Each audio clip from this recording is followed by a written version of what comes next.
Hi, everyone. Welcome to this week's short attention span webinar. And I've got good news for everyone. I'm not talking today. Me and my cold are going to suck on a cough drop and sip my now cold tea, which is in front of me. And Kelly, you're going to regale us with thoughts on doing an account review. This is my chance. I feel like the understudy, Bill. I'm so excited. This is it. You are. I'm Wally Pipp, and you're Lou Gehrig. Oh man, this All is right. great. You ready? Yeah, All right.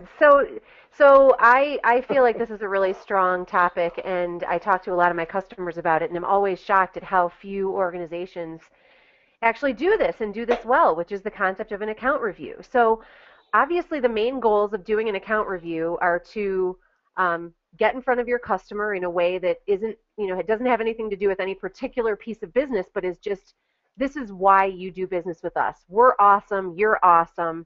And so we kind of get together on a regular basis, to just kind of make sure we're all on the same page. One of the things that I really like to do when I do account reviews is bring other people from the organization that the client would actually really enjoy visiting with. Typically, they go crazy if you bring the CSR because they never get to see these people. So they love it to see a CSR. And certainly bringing somebody like the president or a bigwig is certainly a good idea as well. So what goes into, why should we have them? What do we do during this period? Again, why do we do this in general? So the first thing you want to do is review what they've bought from you. So it's a good idea to have in your head a summary of the projects you worked on, some volume, and certainly even comparing volume compared to last year and things like that. And we'll get to kind of some forecasting tools in a little bit. But we certainly want to just review, these are the projects we worked on together, and this is kind of how they went. So, and Bill, I know you're voiceless, but obviously feel free to jump in if anything occurs to you while I'm I'm making hand talking. gestures mostly. I'm doing Yeah, sign language. that'll come in version 3.0 when we start doing these video, right?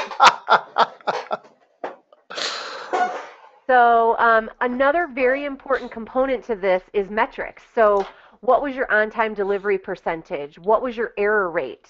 And generally speaking, these are good things to have if those numbers are very good, right? So if you're at a 99% on-time delivery percentage and your error rate is, 1%, those are obviously good things that you want to highlight.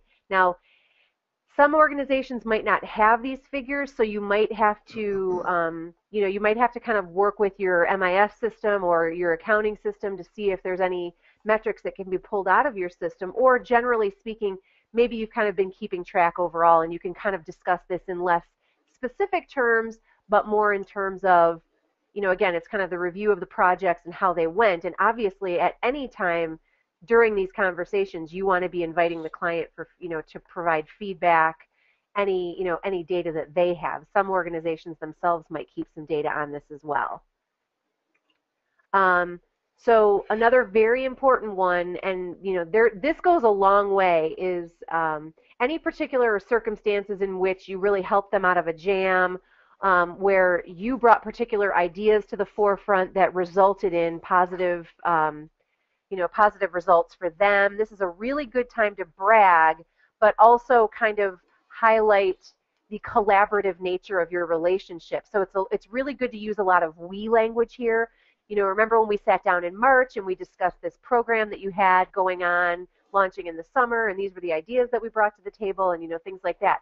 Another really kind of good byproduct out of these success stories is these you can turn into anecdotal sales for future prospects. So it's a great idea to take those success stories and spin them into, as you're talking to a different prospect, kind of recounting those success stories. This is what I did for this customer and this is what happened, is a really great credibility building tool for you. So always good to kind of keep some notes as you're going along in the year, folks, so that this stuff, it might not all be fresh in your mind. So I'm hoping that you've got some sort of a file on each of your big customers and that you're keeping notes kind of along the way. And if you're not doing that currently, this is a perfect time of year to start thinking about how you would do these going forward in 2013. Now, unfortunately, there's going to be occasions where there's been some negative situations that have presented themselves. So you certainly want to you don't want to hide those. You don't want to pretend they didn't happen. You want to acknowledge those and then try to spin it as quickly as you possibly can to the, and this is how we solved it, and now we're moving on. You know, we had the situation where our press went down for a day. We were able to still meet your deadline. Those kinds of things. You clearly want to, bring them up again, address how you handled them, how, what implementations you've put in place so that they won't happen again. Those kinds of things are very important information that the customer wants to hear. They want to know that a problem isn't going to be a recurring problem, that it's something that you've addressed on an organizational level and that you assembled the whole team together to solve it. And very often, Kelly, it's the way you handle the issues, the bad stuff, that creates a loyal customer, and that's something to be celebrated. Yeah, absolutely. Sure. Another really key component that I think a lot of people miss out on, those that actually are doing account reviews, is to make sure that the customer has a clear picture of everything that you offer. Our customers tend to get tunnel vision, and they tend to look at us one way, that they know that you do this for them, and yet they don't know about these 5 other services that you provide. So it's very good to put on the agenda a review of products and services, especially anything new that might be coming down. So we want to make sure that if you're doing any web to print solutions, that they know about that and that they understand what that impact is on their business. So you want to spend some time with this, most definitely, because again, customers only think of us in terms of what we did for them yesterday. So we want to make sure that we are that we're highlighting the whole breadth and depth of our services. And the 6 worst words you can hear a customer say are, I didn't know you did that. Yeah. Because what's coming next is, I just gave away an order last week for that. Yeah, exactly. And now this last one, or I'm not even sure if this is the last one, this goes both ways. This is for your customer to understand where your organization is going. So again, any expansion plans, capital expenditures coming down the pipe, new products and services, any new hires. This is an opportunity for you to show your strength, show your stability, and show your commitment to them as a partner going forward.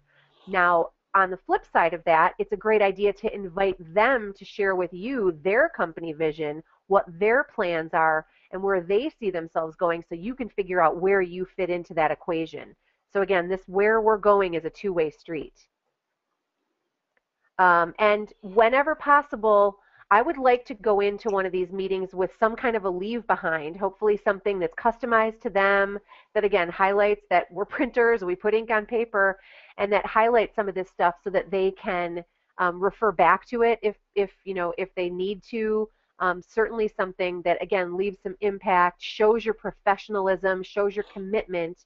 And this also might be a time, if there's any sort of a company premium or something like that that you've produced, something that can sit on their desk, a pen, something like this. This is a nice time to present them with some sort of a token of your appreciation for their business and their loyalty. Well, I've got a feeling that one of our clients or more will say, that was the best you've ever sounded, Bill. Poor, you get so much grief. I feel so bad for you. Oh yeah. You love it. What are you talking about? I know. What do you say? It's all deserved too, for all the grief I give you. All right, Kelly, thank you very much for carrying the ball for the both of us today. Happy to do it. And we will talk again in the next short attention span webinar. Thanks, everybody. Thank you.